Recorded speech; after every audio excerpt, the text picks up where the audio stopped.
Thank you all for coming. I do think we filled every seat. And if you need to, there's bleachers back here. There's more room.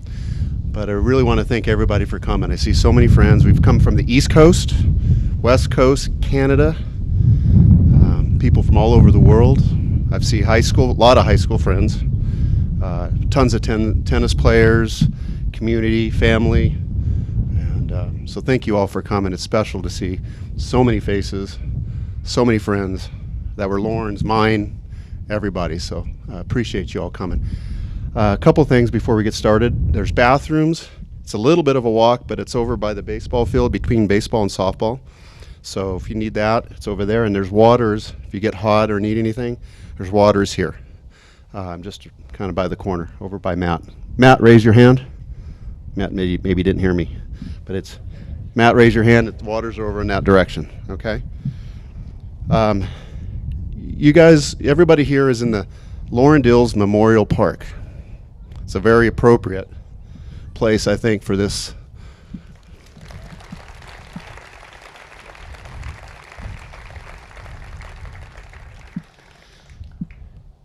Fortunate that Loren did so well for so long that he got to see this and be a part of it for many, many years. And you'll hear from a lot of people, a number of people, ex-players, friends, family, and get a true sense of what Loren is like. I know we're going to shed some tears, but hopefully a lot of smiles and hopefully a lot of laughs too, because that's what Loren liked to do the most. This time I'm going to introduce my brother Cliff, my older brother. So I'm going to let Cliff do a piece here and we'll come back. So thank you again all for coming, and we'll talk to you in a bit.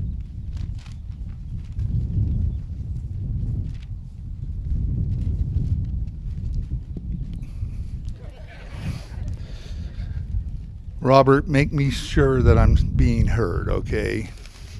All right, that's what I want. So again, like Alan, I want to thank everybody. And for some of you, you're probably looking here and saying, Cliff had an older brother, or Loren had an older brother, and you're kind of scratching your head. And the reason is I don't play tennis, all right? And the reason I don't play tennis is when you have twin brothers that beat you when they're 8 years old and you're 16, you don't play that sport anymore. You just don't do it. We really tried to find a date. And we looked at multiple dates. We were dealing with COVID and everything else. And Alan and I put our heads together, and it was like Memorial Day weekend. That took a lot of thought, you know.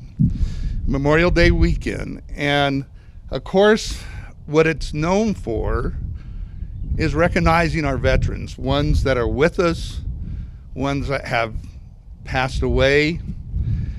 And what we'd like to do is take a couple of minutes of silence and just think about the veterans, think about Loren, and he would want you to think happy thoughts, or maybe the things you can't really tell anybody, and then other people or situations just to reflect on, because everybody has been through so much. Basically, we hold these things in our minds and our hearts.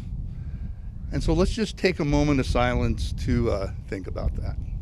Thank you.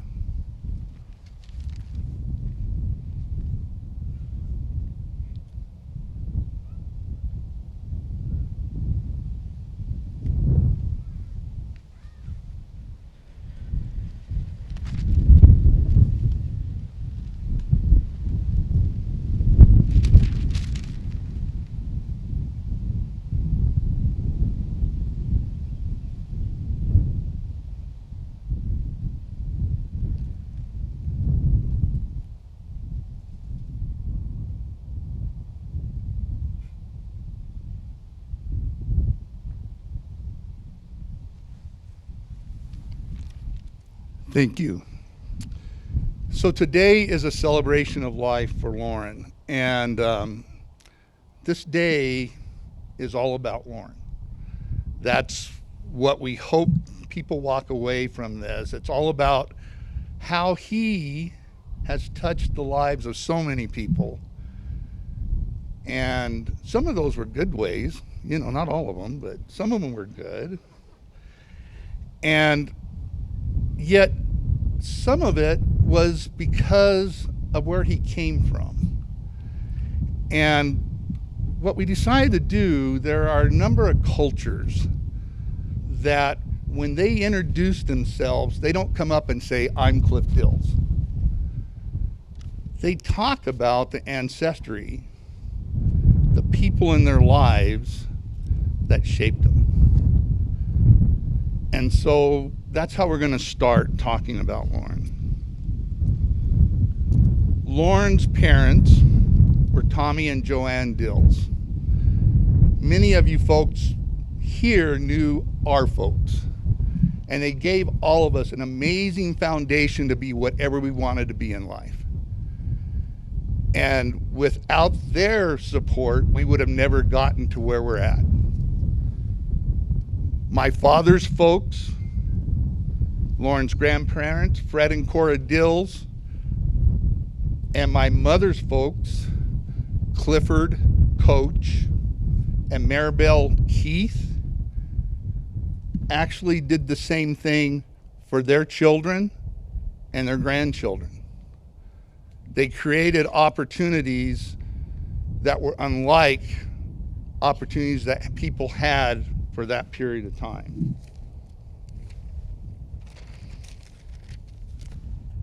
His two sons, Tanner and Connor Dils, who he loved so incredibly much, and so proud that the buttons wouldn't stay on the shirt, was a significant part of his life from the day they were conceived, from the day they were born. And in my opinion, the reason Loren was able to live as long as he did, because they were in his life.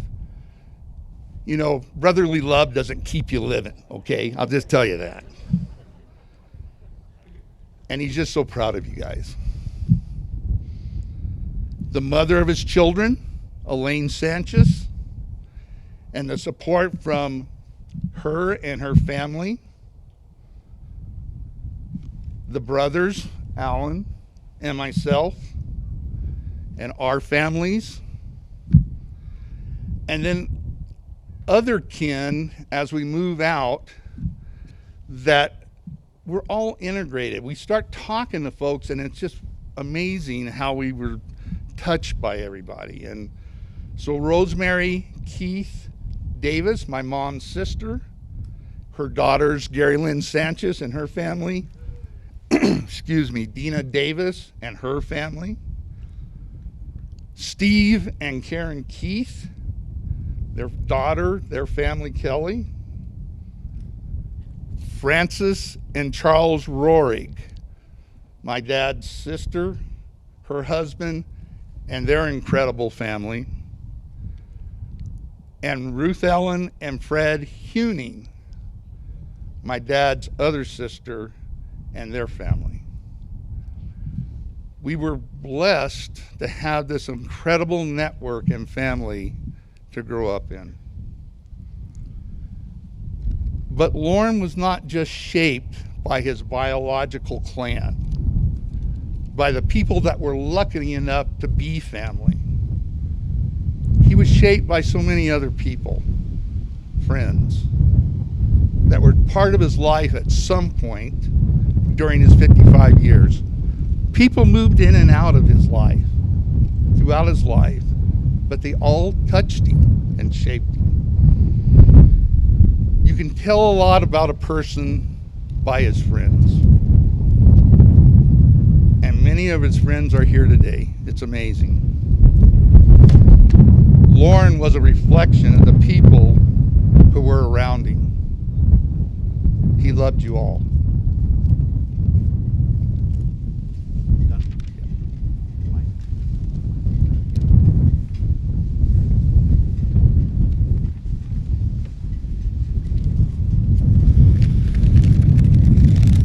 I'd like to take a few minutes to just share some thoughts and stories from my end. He was my brother, twin brother, co-coach, doubles partner for so many tournaments, and my best friend. And I apologize if I have to take a few moments here and there. Loren and I won 2 state doubles championships together back a long time ago, 1983 and 1984. And I'm proud to say Tanner and Connor already won 2.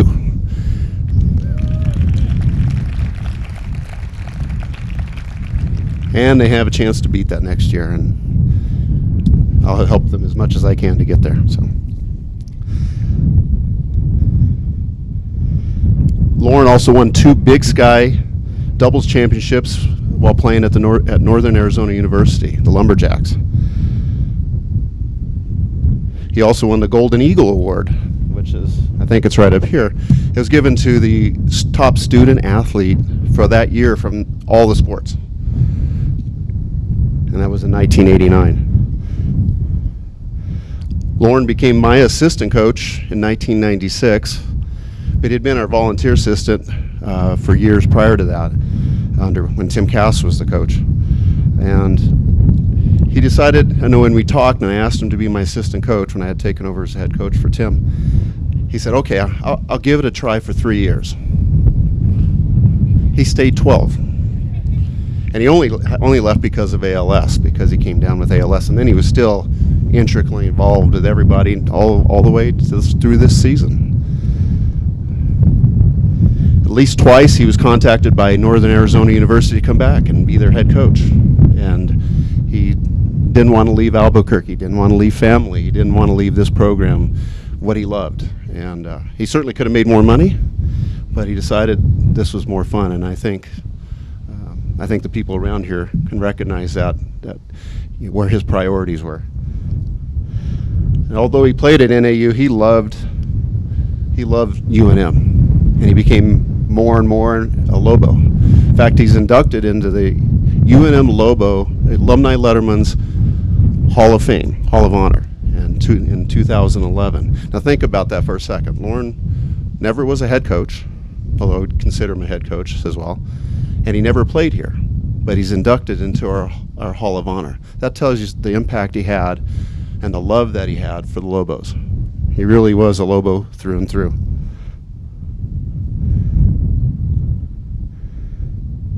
He also has an award given out annually at the Student Athlete Academic Award Banquet. It's a Loren Dils Inspiration Award, and it's given to those student athlete every year that best exemplifies the inspiration, the ability to overcome obstacles, the perseverance to get through a tough time. And that's given out every year in Loren's name. And up until COVID hit, he was there to hand out that award every year. At age 41, Loren and I won the New Mexico Open. I think we won it maybe a couple times before that, but that was the last time we played together. It was age 41, it was 2007. And it would have been tomorrow. It was always held on Memorial Day on Monday. And to be honest, in that match, a finals match, we played two guys that had just gotten out of college, and we beat them up pretty good. I know one of the guys was from New Mexico State, so there was a little bit extra in that. But Loren carried me in that match. He served better than me. He was more solid. He was stronger.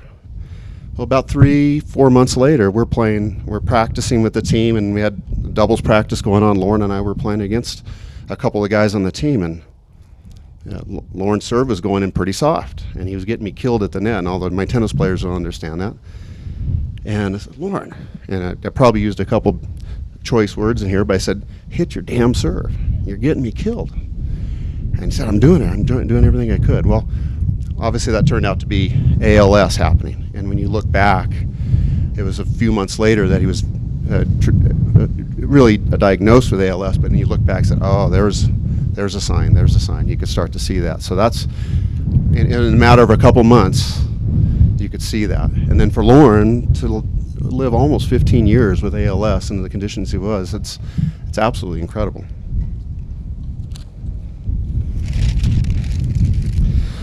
Loren was an avid golfer, and a damn good one at that. My golfing buddies, I see a lot of them out here. John David, you still run a tournament up in Pinon Hills in Farmington.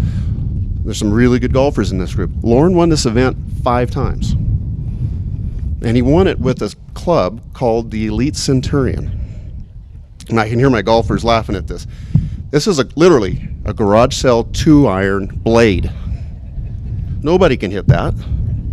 We tried, Bob, I think we tried to hit occasionally. It didn't work, but Loren could hit it, and he was better at it. And he loved telling us that he beat us with this chipped up club.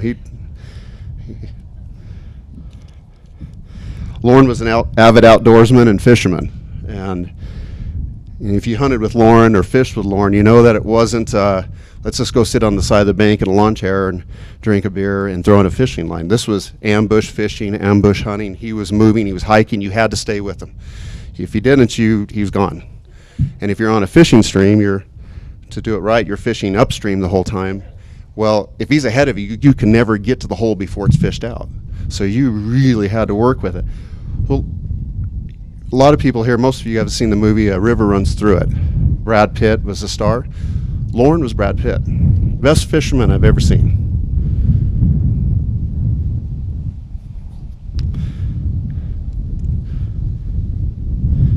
There were numerous days where I couldn't catch a fish. It was a slow day, or at least I was bad at it, but I couldn't catch them.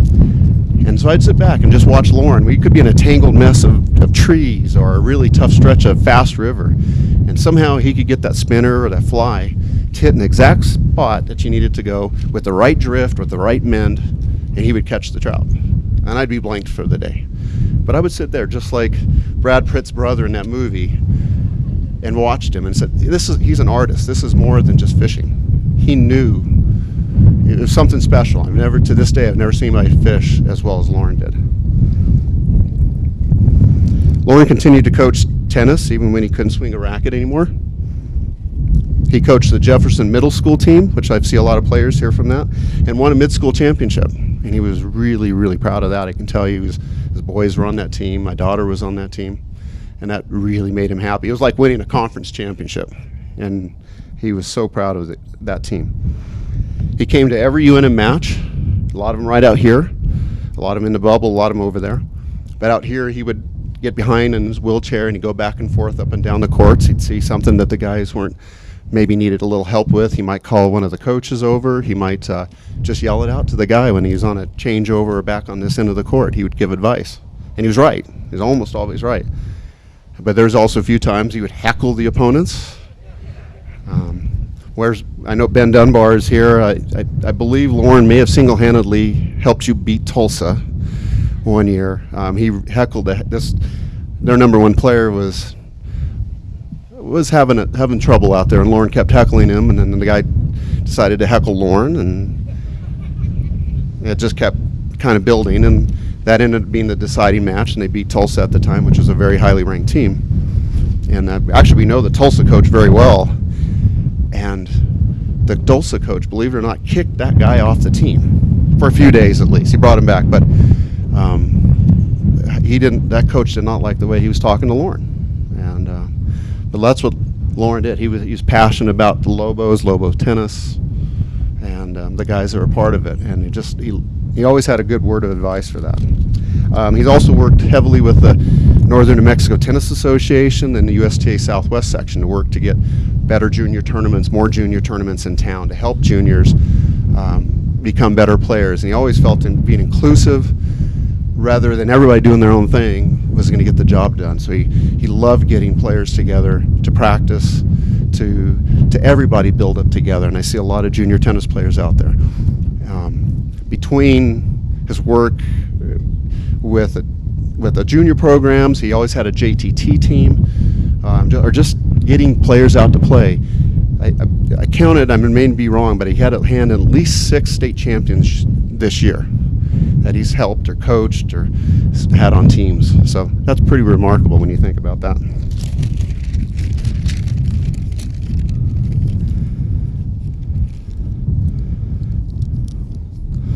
One quote that Loren always said very often, even from the very beginning, was, "I'm one of the lucky, unlucky ones."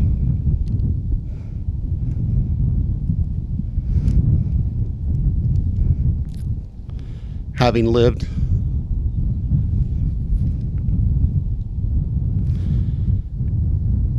as long as he did, with events and wheelchair, but being able to talk, being able to eat. You know, that he was just saying, "I'm lucky." How many people with ALS would say that?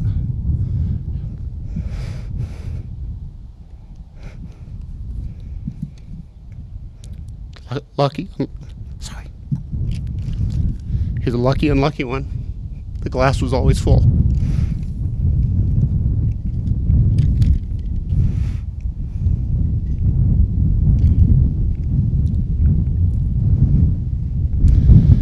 Lastly, Loren was a great father to you too. Loved you too, Tanner and Connor.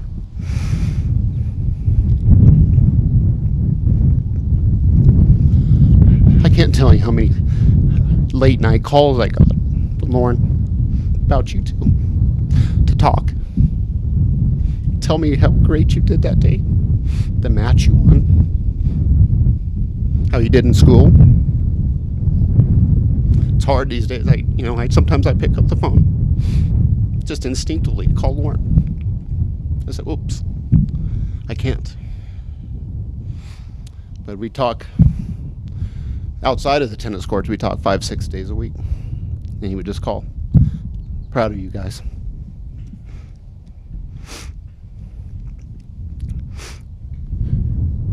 I told you guys early on, listen to what people have to say, because it'll be the true reflection of who Loren is, what Loren is, how he inspired people.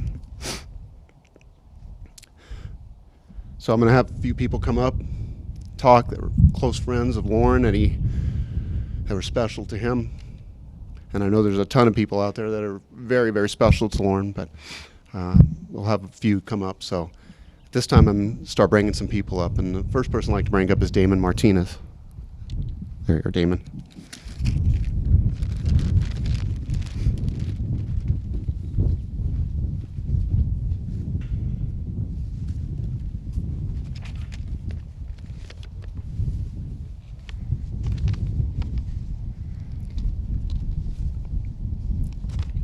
It is an honor to be able to speak about Loren, and thank you. I want to first talk about what type of friend Loren was, and then about his legacy. I played tennis in high school, and the Dils brothers were mentioned like an urban legend. They had rock star status. Although I hoped to reach their skill level and play against them at some point, that never happened. Then came college, and I had Loren in one of my business classes. For a rock star, he seemed very normal, down to earth, and nice. And we became friends. Now fast forward about 23 years to 2012. I found myself activated in the U.S. Army at Camp Atterbury in the state of Indiana, waiting to deploy to the Middle East. The day before we flew out, they took us to a local mall for a few hours to have one last outing before we shipped out. When the bus dropped us off at the mall, I found myself sitting alone on a bench, feeling sorry for myself. I was feeling overwhelmed by the unknown of what was about to occur. I was wondering if I had just abandoned my family. I was hoping that I could rise to the occasion. At that moment, I called Loren.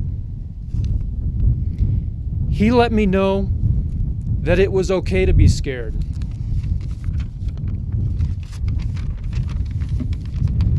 That things would work out, and that he looked forward to seeing me when I returned. His reassurance helped comfort me on that plane flight over. Now fast forward another 6 years to 2018.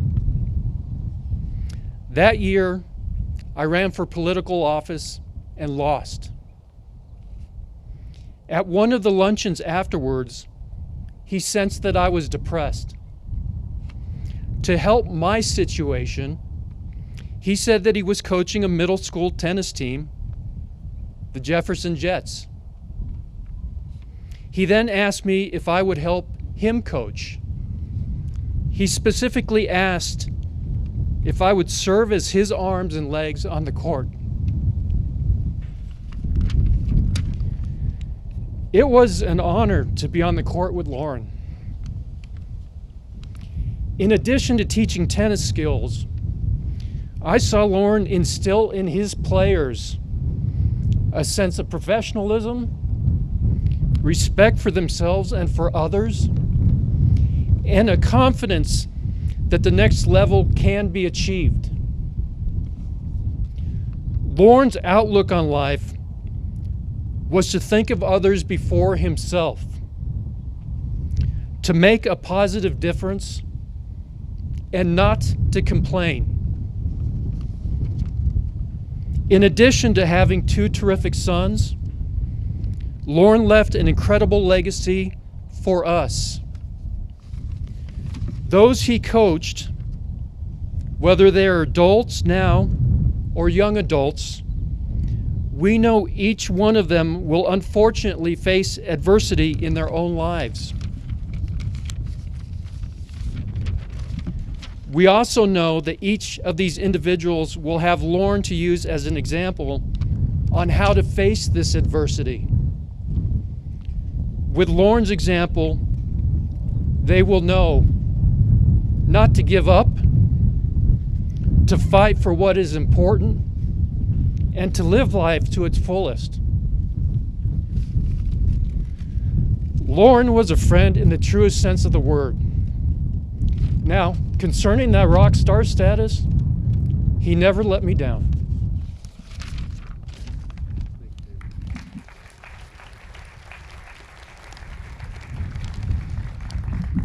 One of our Lobo players, Johnny Parks. He's got a funny accent, so.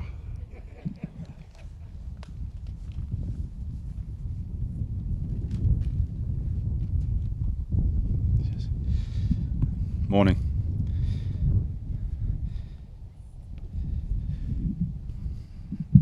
Caring, courageous, altruistic, positive, genuine, strong, knowledgeable, warrior, passionate. Just some of the words used to describe Loren when a group of former players were asked about how to describe Loren after we heard about his passing.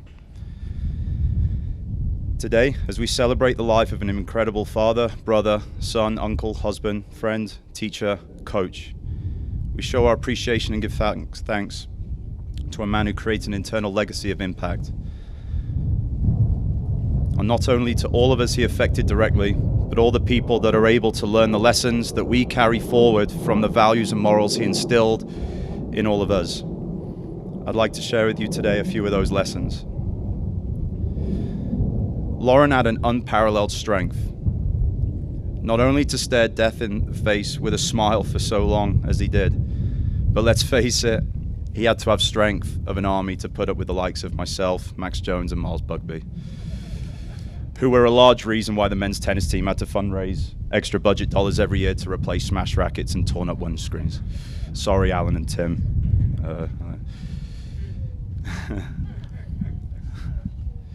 The guy was a wealth of knowledge, not just in sport, but about life, geography, science, anthropology, fishing, and so on. We could all have such in-depth conversations about topics outside of tennis, and he taught us something new every day.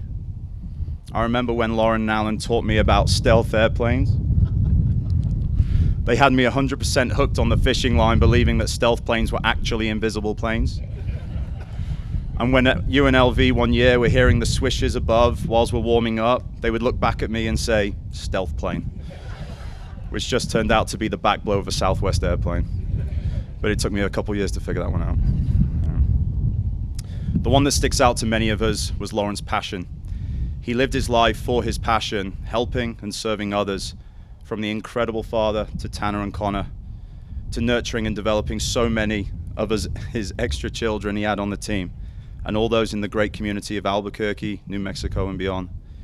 How could we all forget the passionate team speeches that were usually a derogatory play on the other team's mascot's name, that got you fired up so much to the point that you went out there amped up, especially as a freshman, to go and lose the first set in 20 minutes. But he would come out to that court, give you his trademark, there is no whining or complaining or excuses, only the fight and figure it out speech when your back's against the wall that would help you turn it around. It's hard to only talk about Loren in many circumstances, situations without talking about Alan too. They were the ultimate dynamic duo, like fish and chips to many of us English Lobos they recruited. Chips and gravy poutine to the Canadians, peanut butter and jelly to the Americans, or the red and green chili, Christmas style for all the native and as adopted New Mexicans. Together they knew how they could use each other's similarities and differences for greatest effect. Similarities such as their absolute sick enjoyment of beating up everybody at 10 and 5. Their differences, Alan a little bit like more the green chili, bit cooler, calmer, and Loren the red, absolute fire, that at times had many of us blowing steam out of our ears. Regardless of the many different personalities they brought onto the team, they had the perfect formula to impact anyone on the court, off the court, in the classroom, and in life. I believe all of us have a gift, a superpower, if you will. And so many are not really fortunate to discover theirs, but Loren and Alan's superpower were helping others find theirs, like Yoda. They helped us unlock our potential and the best versions of ourselves as we moved on and out of their care. They made us feel a greater sense of purpose than playing for ourselves. They exposed us and taught us the importance of community and family. And what better memory many of us have than the 2009 conference win on home soil, a year after after we were told of Loren's diagnosis. Celebrating as a team, program, and community was the perfect ending to that season and the lessons they taught us. So here's to Loren, a selfless servant leader who always put others first in his thoughts and actions, who made us all feel special and cared for, even when facing the greatest battles of them all. We move forward living out his legacy and impact that echoes all over the world, through the fields we chose in life and through the family who some name their children after, and especially through his two amazing sons, Tanner and Connor. Many of us believe he stuck around so long to watch you both grow up and become the great men you have become. from all Lobos in every generation, we want you to know that you have hundreds, if not thousands, of brothers all over the world. And we're always going to have your back and be here for you no matter what. I'd like to thank Alan and Cliff and the family for letting me speak on behalf of the guys. To strength, hope, and courage, Loren, we thank you, we miss you, and we love you. Cheers.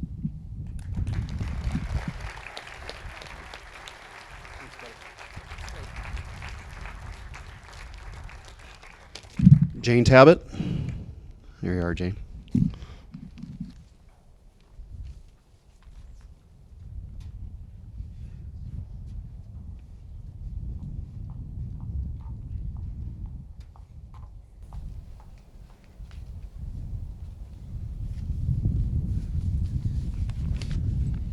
Hello, everyone.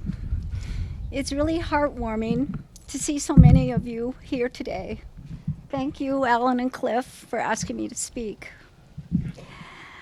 I would like to acknowledge Loren's caregivers and commend Cliff and Alan for taking such loving and dedicated care of their brother. And I would also like to thank everyone who supported Loren by their donations and their time, compassion, and love. Loren was my friend. I'm honored to say those words. I met Loren through Alan, also a person I'm honored to say is my friend. I took lessons from Loren twice a week, and soon our friendship evolved, and I was privileged to become a part of his life off the court and to see him marry, become a father, become a college coach. We shared lunches, dinners, birthday celebrations, holidays, and treasured time in the mountains together. My husband and I developed a deep bond with all of the Dils family and became a part of his life as well as he became a part of mine. I loved hitting with Loren and was inspired by his passion and knowledge of the game. As many of you know, he gave his all to his students, and he taught with passion, enthusiasm, and a deep knowledge of the game. He worked too hard. He had me do such drills that I began to wonder if I was being trained for the Pro Tour. Don't I wish? There were so many times when we were hitting that I felt I couldn't go on, and Loren told me to push through the tiredness, to keep going. He told me that by pushing through the exhaustion, I would find my best tennis. I often thought of his words as I watched Loren for the last 15 years. Loren pushed through his fear, his frustration, his sadness, and his physical limitations, and in the end continued to build a beautiful life that we're celebrating here today. Loren was courageous, but through my friendship with Loren, I learned that courage is a process, hard fought, and does not come in a straight line. Loren found courage through love for his two boys, Tanner and Connor, who he desperately wanted to know and to have them know him. He was so proud of them and was happiest with them. Many of my memories of Loren are not earth-shaking and not outwardly remarkable. We spent time talking, sharing our dreams and sorrows, talking about politics, life, and of course, always tennis. I was lucky that we lived only 2 blocks from each other, so he would often pop by and would visit on my front porch. I would see him driving by in his wheelchair with the boys when they were younger, one on his lap, the other standing on the back of the chair. Then later, as they grew older, walking beside him with tennis courts in hand, often on their way to the tennis courts. We shared so many lunches, movies with Murray on Thursdays, and watching UNM tennis matches, and of course the boys practicing at LPTA. However, one of my most treasured memories is that I'd like to share today with you is when time we spent coaching together for the Jefferson Jets. My granddaughters attended Jefferson, as did his boys, and I casually asked him one day, "Hey, I'm going to coach middle school. Why don't you do it with me?" And he smiled and said, "Okay, let's do it." And he was amazing. He coached those kids with skill and such passion, and it was a joy to watch. Of course, it was extra fun for us because Connor and Tanner were on the team, and so were my granddaughters. He inspired our team and also others. He was very touched and a little surprised one day when we were at a match and another student from the other team came up and asked him during the match if he could talk to him, and he told him how much Loren inspired him. When we won the middle school championship, he was thrilled. He looked at me with tears in his eyes and said, "This is better than any college championship." I know he was very proud of those players, but also proud of himself because he did it. He pushed through and he gave so much to those children and to me and accomplished so much for himself. There are many stories that I'd like to say about my friend, moments and experiences that mean so much to me. And I know each one of you also have those memories you could share. That's the beauty of what Loren created in his life. He leaves a legacy of compassion, generosity of spirit, humanity, friendship, and courage that should guide each one of us through our own lives. He never lost his curiosity for life, nor his keen observation of the world around him. He never stopped caring about others. Loren was not a perfect man, but to me, he was a perfect friend, my best friend. I miss Loren deeply, as I know we all do, and I carry his friendship in my heart, and it comforts me. Loren will be forever vibrant to me, and I will be forever honored to have called him my friend. Thank you.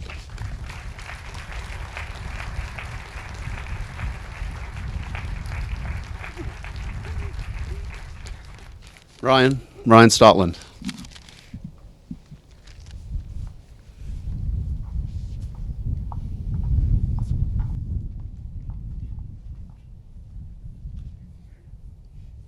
Well, first off, I might not be the brightest. Alan and Loren never told me about the stealth fighters, so I just blew my mind today.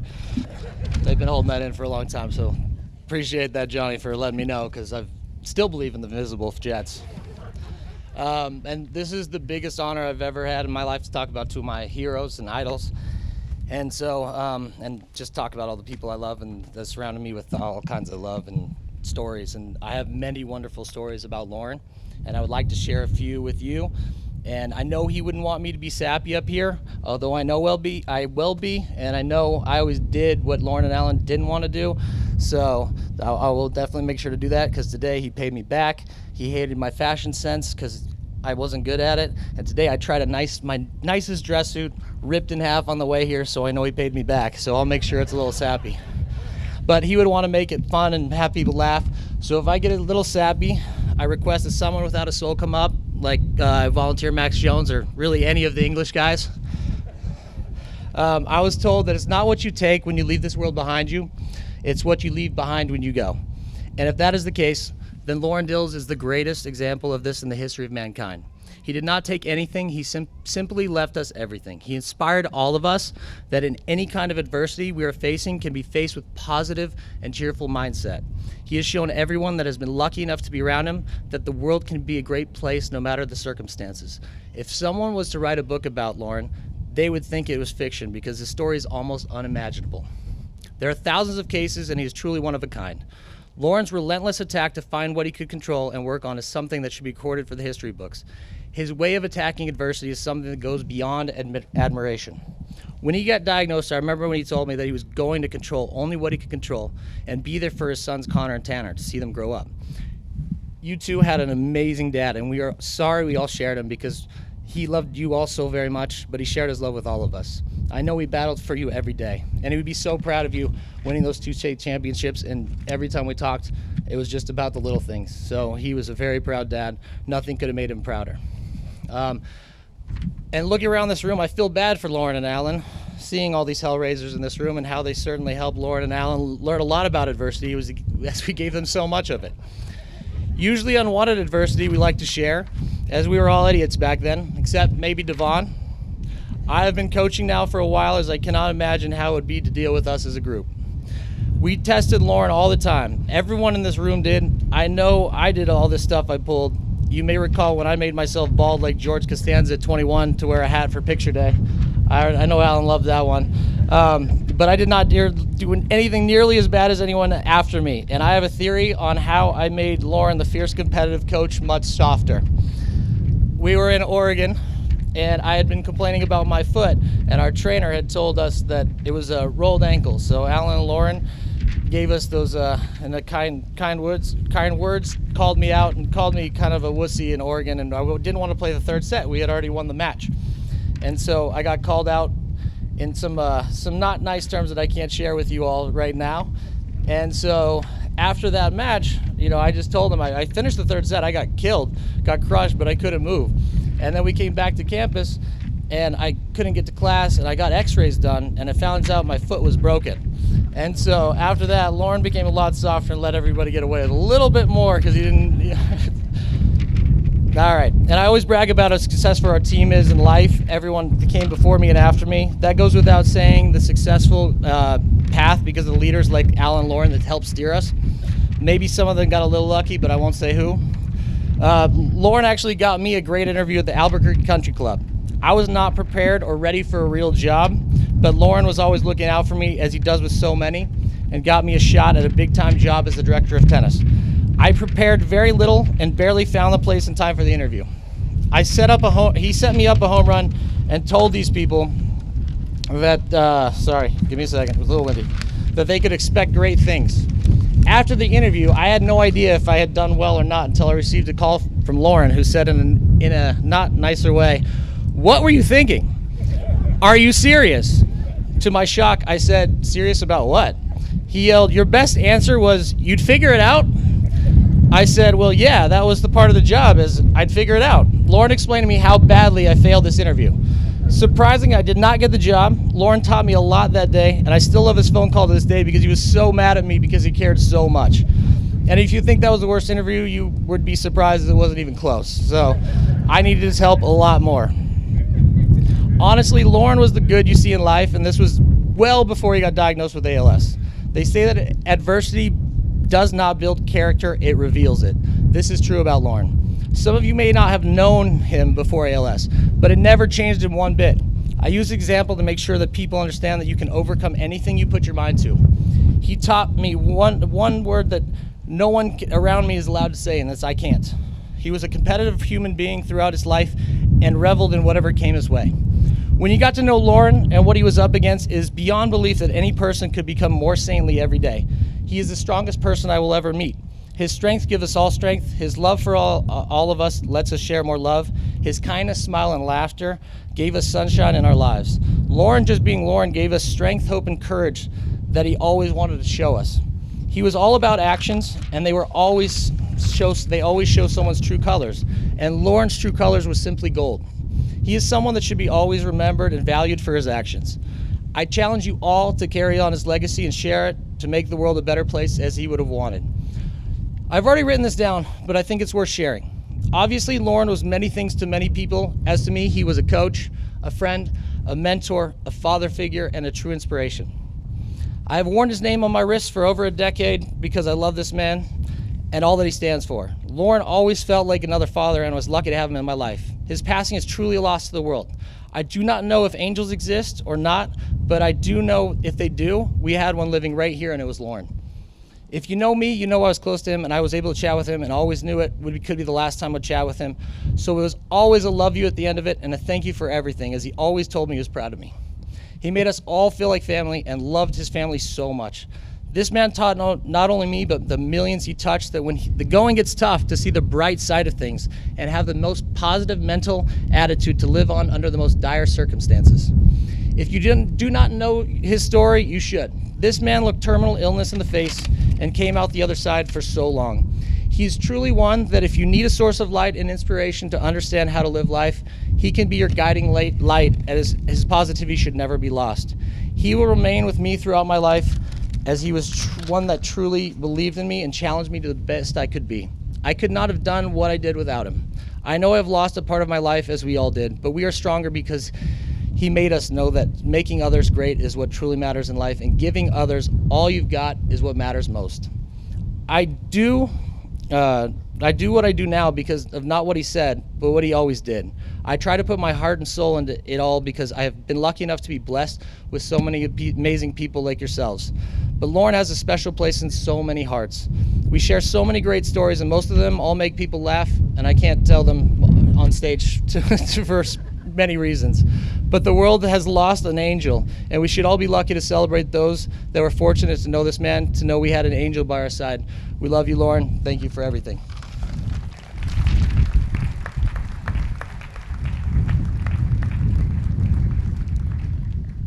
Murray Kelly.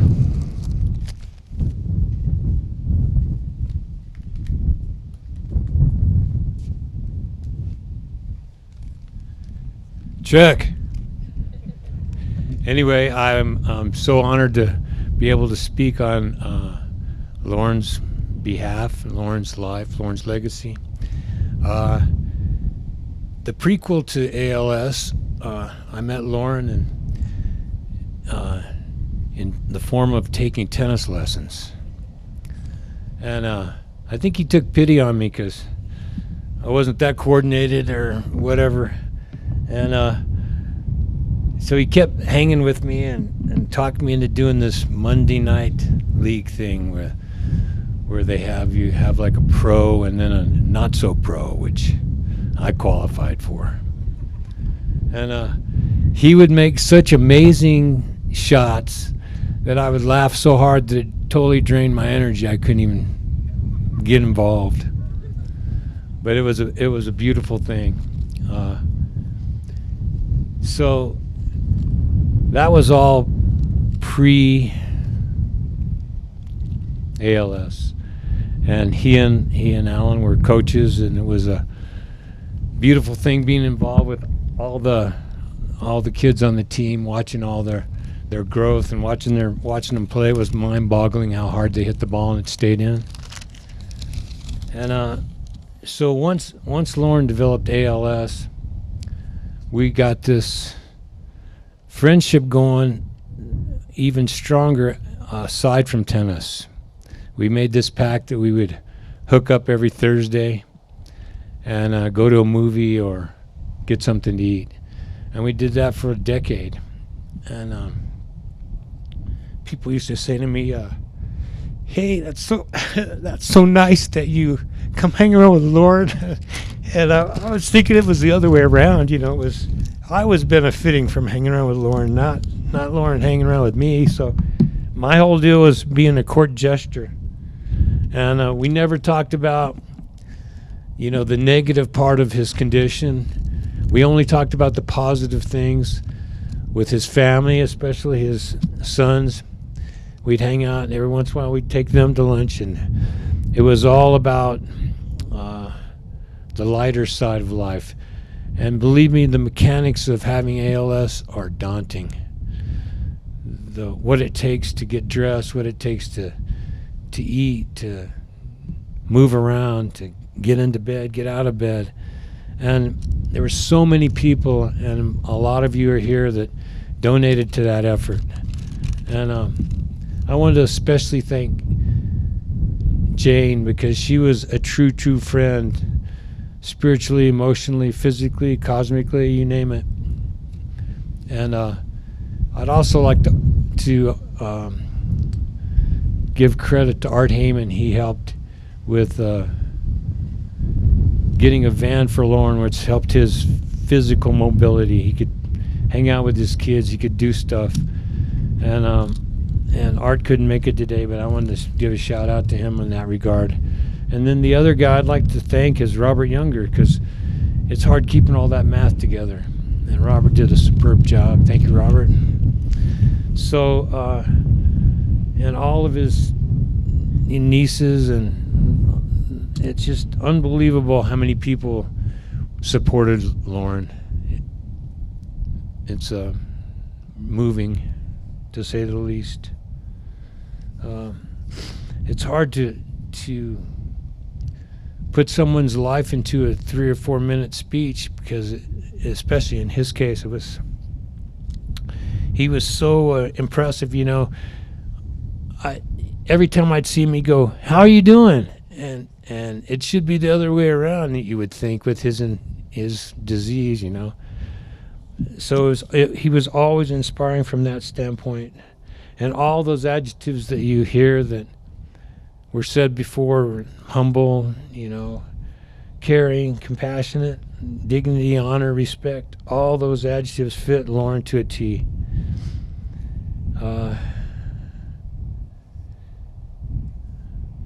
So I too have been wearing this bracelet for a decade, and the words on it are hope, strength, and courage. And the last word, courage, is the ability to the ability to do something that frightens one. And Loren exceeded that.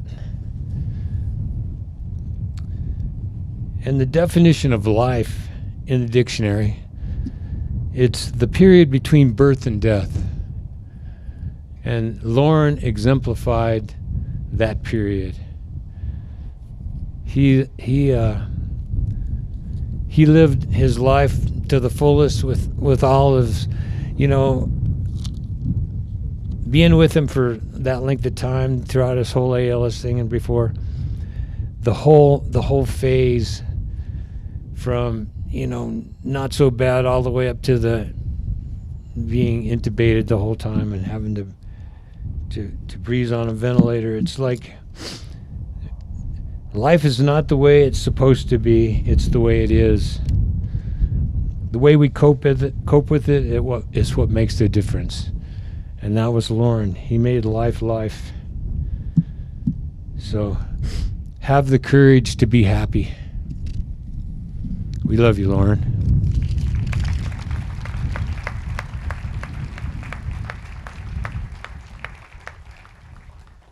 Sean? Where's Sean? Sean and Trekken. Sean was one of Loren's main caregivers, which we had quite a few, but these two especially formed a very special bond over the time.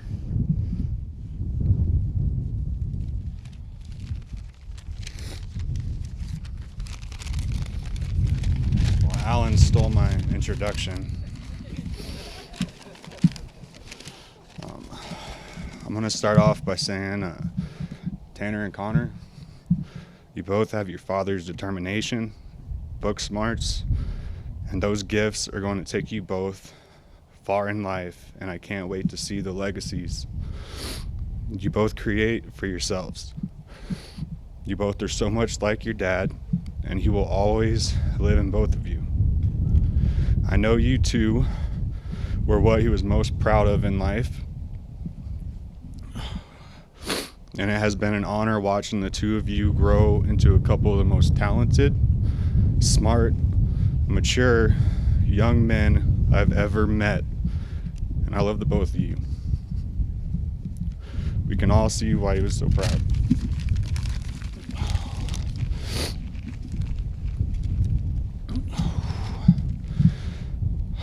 All right, so not only was I Loren Dils' caregiver, but I might not have been his best friend, but he was my best friend. I'm sure you all can recollect the moment Loren Dils entered your life, whether it was being coached by him as a kid in JTT or college, or as a parent to one of his players, a fellow teammate or camp counselor, or unlucky for you, his opponent on court.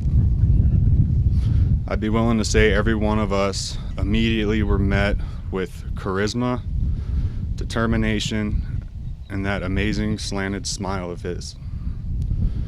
For me, I had no clue what was in store for me after he entered my life.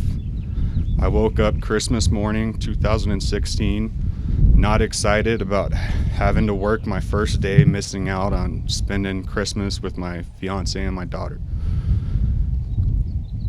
What I didn't know is that would be the year I got the greatest Christmas gift in my 26 years of life. Loren Dils and his amazing family. I got a best friend, a dad, a mentor, and when I needed it, a good kick in the butt. I got the same coach many of you got. He coached me about life, The irony for me is I was paid to take care of him, and all along it was him that took care of me. But we all know that's just how Loren was.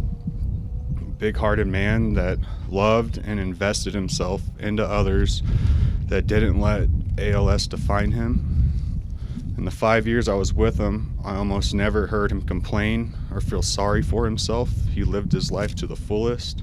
He could, and he did it with a smile most of the time.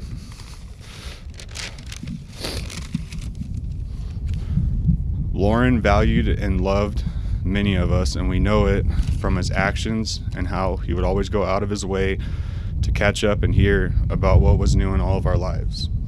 I know it because of all the stories I was lucky enough to hear, many of which included several of you here today. The smile on his face, laughing, proud demeanor, and excitement in his tone showed me just how much he loved and valued all of you. For instance, like the fishing and hunting stories where Bob would get skunked, or how he couldn't land a shot to save his life, or Devon looking up at Loren and Alan ecstatic after finally drilling his opponent in the chest, or Loren and everyone laughing at the two South Africans pointing out the zoo animals they had ate back home, or Kevin and Alan and Loren all terrorizing their neighborhood in Belen as kids. But my favorite was hearing how LPTA started out as a class project and turned into one of the best tennis programs for mid-school and high school tennis players in the state of New Mexico.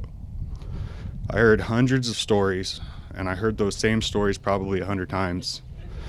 And if I could, I would listen to them 1,000 more. It's no secret, Loren Dils was one of a kind. He left an impressive legacy behind for all of us to take advantage of by reflecting on when times get tough. And when we are looking for an answer, he will always be with us in the back of our minds saying, move your feet, get your racket up, and when we need it, go to the net. Thank you.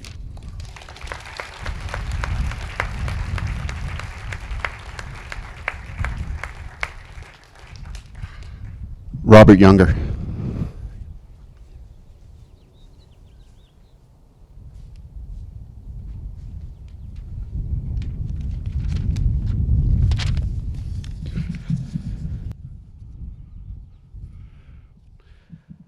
I start today in the true spirit of Loren, thinking not of myself but another. Ivana and Carmen Corley, the two oldest daughters of the Corley family, great sponsors of UNM tennis. A shout out to these two New Mexico sisters whom Loren really admired. They helped take the University of Oklahoma women's tennis program to its first title in school history, and then to the final game of the NCAA championships. My name is Robert Younger, and I've known Loren since the 1990s.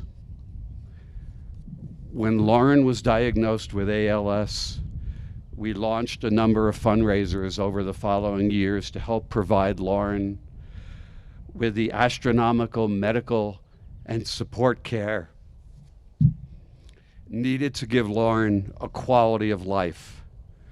I would like to thank all of those here today that sent contributions, notes, and good wishes. Please know that it did make a huge difference to Loren, and that he was so very appreciative. He would read and reread those notes, listen to the reports of contributions, and be so touched that there was that level of support for him. While he gave so readily, he was so amazed that so many now wanted to support him. So clearly we've heard, we're here today to honor a man who could truly be the face of New Mexico tennis. If we could have a Mount Rushmore on the Sandias, Loren would surely be one of those faces. You've heard from the others who talked about all that Loren brought to New Mexico tennis. With a show of hands, leaving your hand up for a minute, how many here today played tennis with Loren, took lessons from Loren, or watched him play? So look around. Just take a quick look around. Thank you. He was intensely compassionate about the game of tennis. He was an intense competitor and loved to teach and coach. He shared this love of tennis with so many of us. Unfortunately, in my case, even with his greatness, with his amazing teaching skills, with his patience, he could not bestow upon me a decent backhander serve. In 2007, when he was diagnosed, I was visiting with Loren at his house. Needless to say, we were in shock. We just sat overwhelmed, cried, trying to absorb something totally unthinkable. That day, I realized it was one thing for this unbelievable athlete to lose his physicality. But for Loren, he was devastated at the possibility that his boys might grow up not knowing him. Well, that was too much for Loren to bear. And yet, in the Loren style we all know, he fought and fought hard and beat those odds for 14 years. And the positive part, the silver lining in it all, was that he got to see his boys grow up and really know him. And as an added blessing, he got to watch his boys follow in his love of tennis. Post-ALS, I would often see Loren watching intently while his boys practiced at the Lobo Performance Academy. Loren would go back and forth between the bubbles, watching Connor and Tanner practice and play. In true Loren fashion, he would sit and he would offer me, well, maybe tell me, or actually anyone near him, including the coaches, his critique about what the boys needed to do. Loren being Loren, a master of the game, always expecting everyone to give it your all. He expected this from himself and others who played for him and with him. He was intense and believed you should leave nothing on the court. It's how he played and how he coached. I would listen to his critique, his comments to the boys about what they needed to do, and I knew underneath all the words, all the coaching, the pushing, his drive, how absolutely proud he was seeing the boys play tennis and carry on the love of his game. So I'd like to loop back to what I said about Loren's humbleness and what some of us would call the quietness of the Dils brothers. Some of us would jokingly say men of a few words. But I found it wasn't that simple. There's a quietness, a steadfastness, a sense of serving that defines these brothers.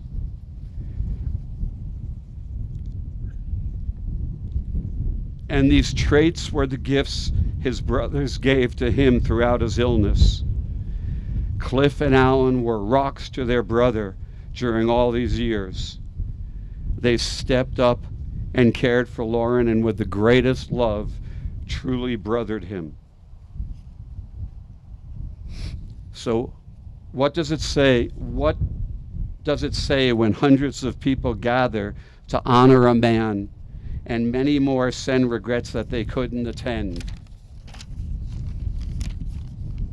Yes, he was a coach, a father, a friend, a volunteer, but there was an intangible part of him that drew others to him.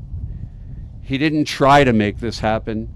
He wasn't really Mr. Popularity and Mr. Outgoing or looking for attention. He was a person who was just himself with strong beliefs.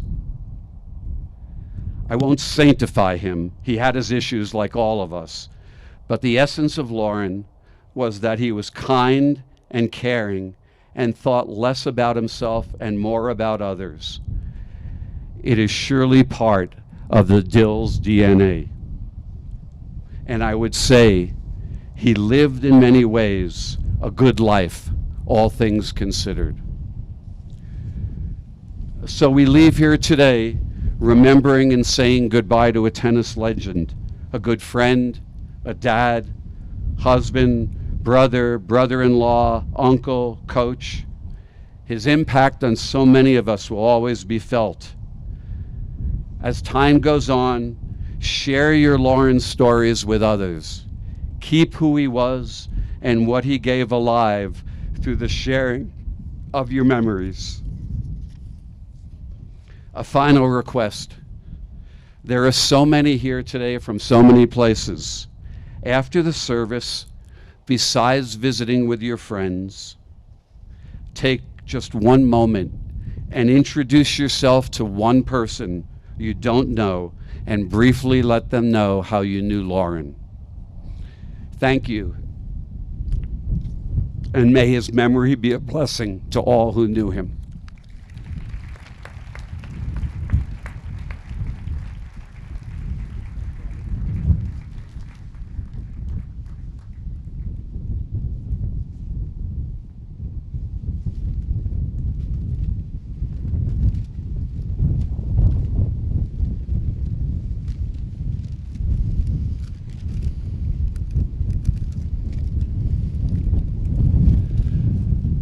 So I do want to mention that the family has hired a videographer, John Ortiz. John, put your hand up back there.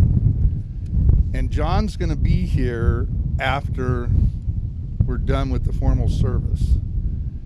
And he's going to kind of wander around and have people tell a Loren story. And in a smaller crowd, you might be able to tell the really good ones. And that will be put on a link at Romero Funeral Home by June 6th. So if you go to his obituary page on June 6th, this will be there, but the stories that are out there will be for everyone to be shared with everyone. Like most people, we all have Loren stories. And I'm only going to tell a couple because Rudy Harmio and Rutilios from Berlin wants to be able to provide some of Loren's favorite food. But, you know, Robert said it, we're not going to make him a saint, so I'm going to bring him down a couple of steps, okay? That's what older brothers do. So we were fortunate enough when growing up, our dad was in construction. So anything that we could dream up as a kid, my dad would build it. So we had a 3-story playhouse with a tram that ran across the yard. Now, of course, this was built out of pieces and parts and everything. And Loren would tell this story on himself. He actually went up to the top of the 3rd story of the playhouse, and he would put a piece of cardboard out to see if the cardboard would hold him. Maybe he was trying to fly. It didn't work. Loren came crashing down to the ground to his surprise, but it showed his curiosity, his determination. And years later, on a trip to Oregon and California, we went to a treehouse. And this treehouse was closed to the public. 5 levels, top of this huge tree. Loren has ALS. He can barely walk. He wants to go to the top of the treehouse. We spent hours there, first conning the guy to let us go get in on this closed treehouse so he could go to the top, so he could see what was there. so he could experience that. That was Loren. He was curious. He wanted to experience everything. That same trip, we hiked into the canyon where they filmed Jurassic Park, and the T-Rex is crushing people down the canyon. And the three of us that were there, we stumbled up that canyon together so he could see where so-and-so got stepped on. That was Loren. The last thing I'm going to talk about was to show how his legacy continued, part of the Dils legacy, I guess, of 4th of July. And for the people that were lucky enough to be there, it was usually something that no one could forget. So if you grew up in Belen, hours were spent in and around the 4th of July setting off fireworks, blowing up things, and blowing up each other. That was just a rite of passage. That's just what you did. Loren, once he was wheelchair bound, couldn't really participate in shooting bottle rockets at his brothers. That wasn't something that he could do anymore. What we would do is we would put fireworks in his chair, Alan and I, light them, and he would drive up and down the street with the fireworks going off as our finale, as the whole neighborhood cheered him on. And as I sat there, his older brother going, how am I going to explain that we burned up his vent with a Roman candle? It was just an accident.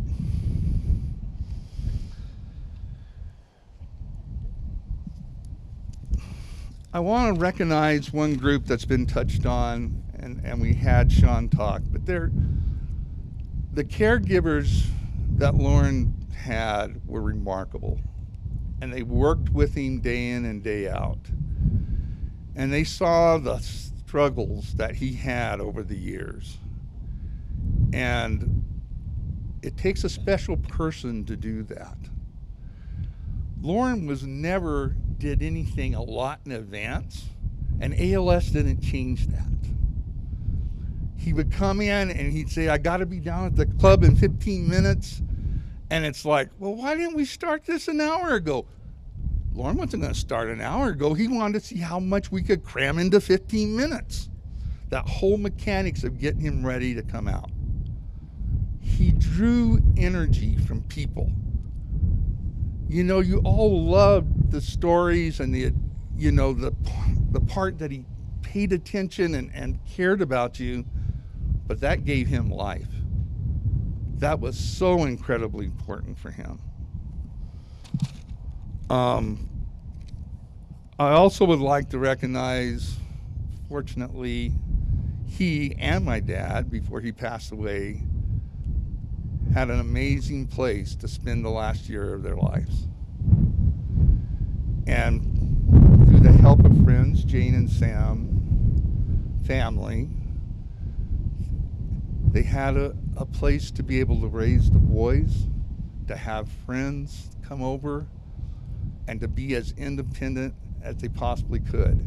If you visited Loren the last few years of his life and you walked into that apartment, it was walking into a jungle.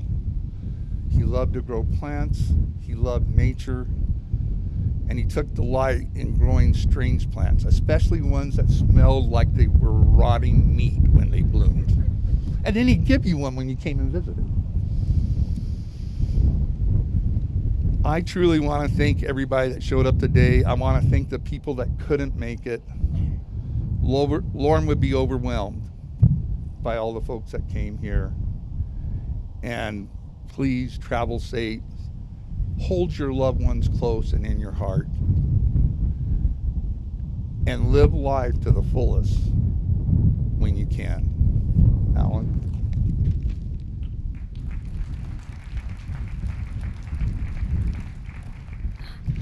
One quick story that I was waiting to see if it was going to be told, but this kind of went viral on Facebook. For those who are on Facebook, Loren, during the pandemic, wanted Starbucks. Well, during the pandemic, you couldn't go into the Starbucks. And they had walked from, Loren and Sean had walked from the apartments and gone down to Starbucks, and they wouldn't let them in. So Loren's like, how the heck do I get a good coffee or a latte? Well, can I just go through the drive-through? And the workers, I guess, I mean, he's sort of in a vehicle. So he did, and of course Sean had to follow him all the way through. So there's a couple pictures that went on Facebook with him. If you remember seeing, if you don't see that, haven't seen that, you should look for that. It was quite funny.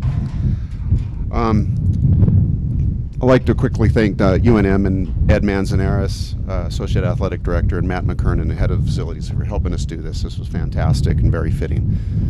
And last thing I'd like to tell you about is, like, every Monday, almost every Monday, myself and Loren and a good group of friends would almost always meet, and it was always at a Mexican food place, new Mexican food place, and there was about 4 or 5 places that we'd go to.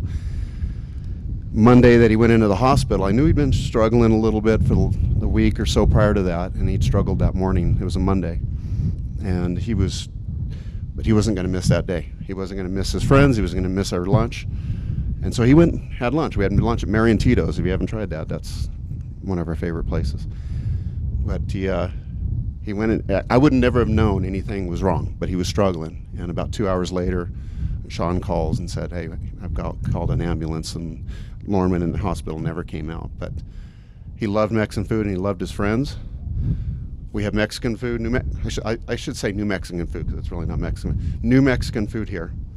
Would love to have you join us and partake, tell stories, and just enjoy Loren's memory and each other. So in honor of Loren's last real meal, please join us. Thank you, everyone, for coming out. Appreciate it.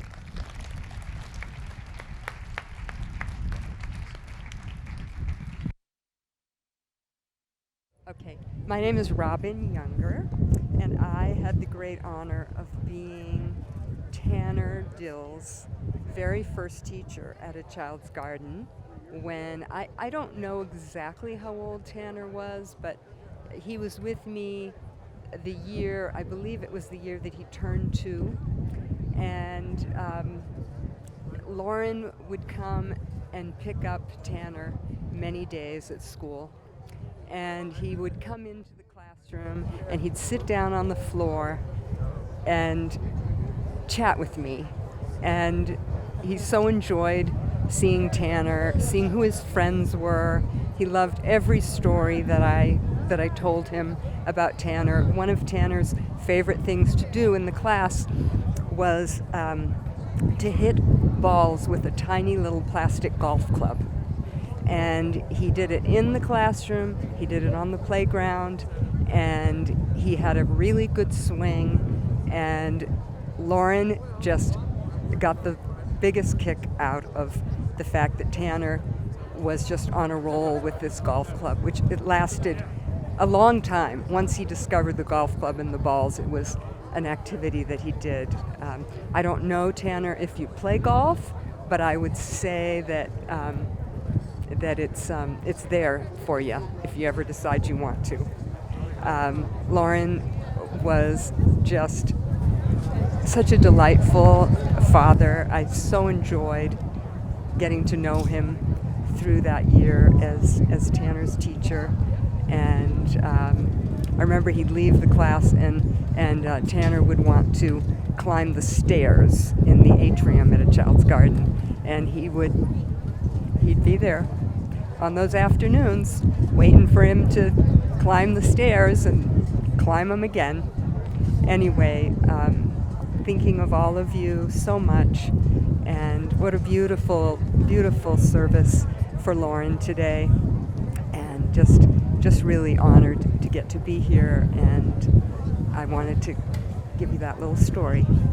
Thank you. Hello, I'm Coach Richard Tafoya, the Loren and Ellen Dils High School tennis coach. I've known them since the early 80s. Their family and friends are all my family and friends too. I had such a warm time with Loren and Ellen. And the only thing, funny story that I want to tell is when I first started coaching them, I was told to go up to the net and just block some shots back so that they could return. And during that time, I got hit so many times in the chest that my entire chest was black and blue for weeks. So I knew better than to go to the net against Loren and Allen. So I stayed deep, and we had such a beautiful time together. I helped coach them into 2 state championship teams, and known them ever since, and I've always been in touch with them. I love the Dils family. I miss Loren. Loren was the only one that said, "You're the only one that I call coach for this entire time, even my college coaches." Tribute to the Dils, tribute to Loren, inspiration to everybody that he met. He's just a swell kind of guy.